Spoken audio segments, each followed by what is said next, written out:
ஒக்க பிறந்தது, கண்ணது காணொளி கண்டு ஒளிர்கவே.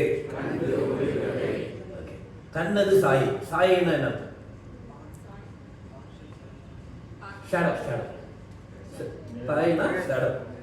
நம்ம ஷேடோ நமக்கு உதவாது, அது நமக்கு தெரியும்ல. தெரியும். என்னதுவாம் என்று இருப்பவர்கள் ஏழைகள். இந்த definition of who's rich and poor கண்டுபிடிச்சதுக்கப்புறம் எனக்கே மைண்ட் ஒரு கரெக்ட் கிடைச்சிச்சு. எதெல்லாம் என்னதுன்னு நான் நினைக்கிறேனோ நான் இம்மீடியட்டா அதுல ஏழையாரு. என்கிட்ட தான் காஸ்ட்லியஸ்ட் போன் இருக்குன்னு நினைச்சேன். என்ன ஆகும்? ஐபோன் 16 17 லான்ச் ஆயிடும். இம்மீடியட்டா இல்லாத எதெல்லாம் உங்களுக்கு வந்து நினைக்கிறீங்களோ இம்மீடியட்டா நீங்க அதுல போறாயிருக்கு. அதுக்கு தத்துவம்.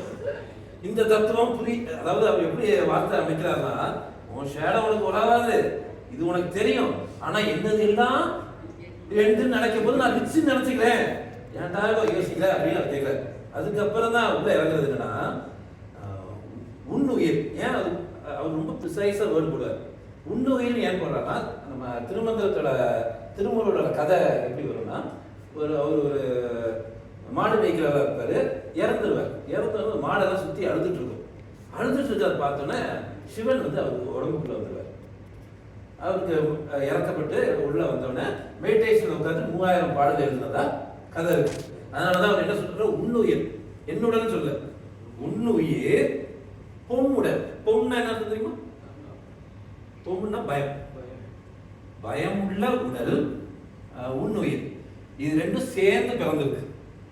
கண்ணது காணொளி கண்டு ஒளிர்கவே. ஓகே, பயமுள்ள உலகம் ஏன் சொல்றாங்க தெரியுமா? கொஞ்சம் மூக்க பிடிச்சி உட்கார்த்தோம்னா உடம்புல இருக்க பயம் மாதிரி எதுவுமே பார்த்துக்க முடியாது. உங்க மனசுலனா நிறைய பயம் இருக்கும், எமோஷனல் இன்டாலரன்ஸ் இருக்கும், நிறைய இருக்கும் உங்களுக்குள்ள. ஆனா உடம்புல இருக்க பயத்தை நீக்கிட்டோம்னா மனசுல இருந்து எதுலையும் பயமே இருக்காது. ஓகே, இது எங்க நம்ம அந்த பிராக்டிஸ் இன்னைக்கு பண்ணோம். ப்ரீதிங் பண்ணிட்டு ஒரு ஹோல்டு பண்றீங்கன்னா இம்மீடியட்டா அதிகமா ஹோல்ட் பண்ண ஆரம்பிங்க. உங்க உடம்புல என்ன சேஞ்சஸ் இருக்குன்னு கவனிக்க ஆரம்பிங்க. இம்மீடியட்டா நம்ம புரிஞ்சிக்கவே முடியாம ஸ்கூபா டைவிங் மேல ஜம்ப் பண்றோமே, அதுல இருக்க பயத்தோட 10 மடங்கு பயம் வரும். மூச்சை ஹோல்ட் பண்ணி வச்சிருந்தா போதும். ஓகே, சோ உடல் வந்து பயம் வந்து நேச்சராகவே